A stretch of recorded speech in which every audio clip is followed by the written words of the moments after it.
Question number 3, Dr Shane Reti. Thank you, Mr Speaker. Mr Speaker, to the Minister of Finance, how is redistribution through the income tax and income support systems helping support New Zealand families? The Honourable Stephen Joyce. Mr Speaker, on behalf of the Minister of Finance, tax and income support is a significant source of income redistribution in the economy, more so following tax changes made in 2010. Treasury has updated its estimates for tax collection for the 2016-17 year. They now expect households earning over $140,000, that's the top 20% of household incomes, will pay 55% of all income tax. The top 10% of households are expected to pay 37.2% of income tax this year, which is up from 35.5% when this government took office in 2008. Families in lower income households are paying a smaller proportion of tax. The 20% of households with the lowest income are expected to pay just 2.8% of income tax this year, compared to 3.4% in 2008.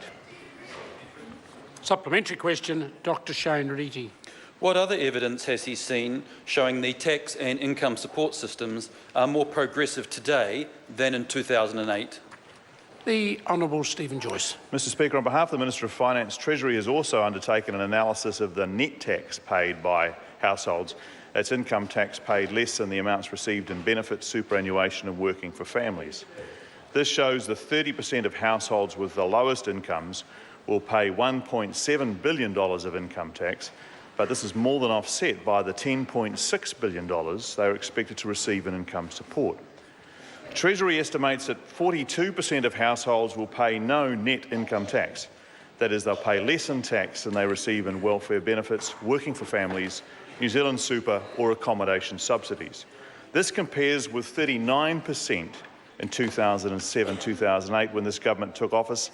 That suggests tax and income support systems are more progressive today than they were in 2008. Order. Supplementary question, David Seymour. Minister seen any reports of the National Party campaigning to make the tax and transfer system more progressive? Order. No, that question's not in order. There's no responsibility at all. Minister responsibility for a political party.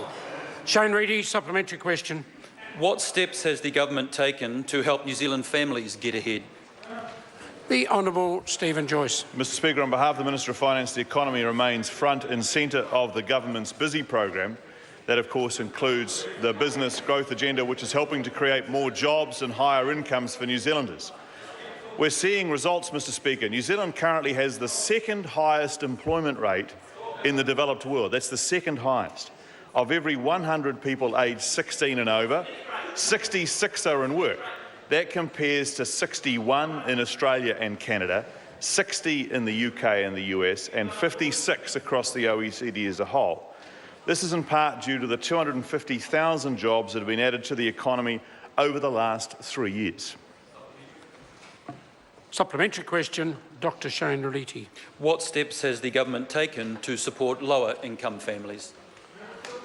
The Honourable Stephen Joyce. Well, Mr Speaker, on behalf of the Minister of Finance, on the 1st of April this year, the government increased benefits for children in families with children by $25 a week.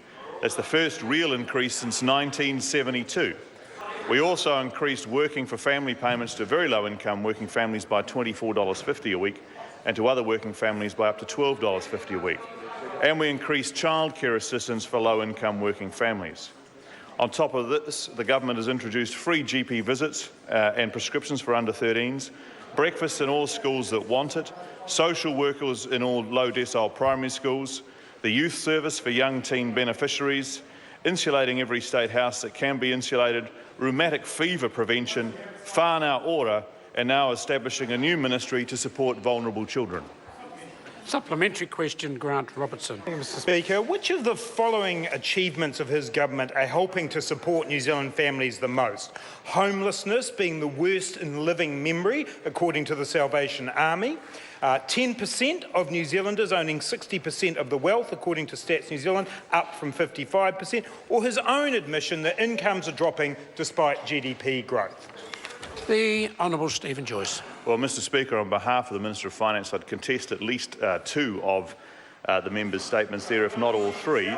But in terms of the things this government is most proud of, it's creating the climate, the job opportunities and investment in job growth throughout New Zealand, which is lifting employment, something like 325,000 jobs now since the GFC, which is bringing Kiwis into work, which is raising their wages ahead of inflation, which means more and more New Zealanders want to return home from other parts of the world where they fled during the previous government.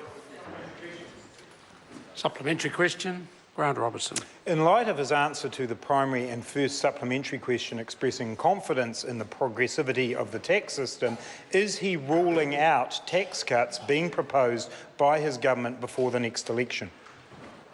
The Honourable Stephen Joyce. Well, Mr Speaker, on behalf of the Minister of Finance, no, I'm not ruling anything out today, but I can tell the member that if the government was in a position to improve the position of income taxes for New Zealanders, we'd be looking to do it for all hard-working New Zealanders. That's right, we did. Worked in 2010. Order. Question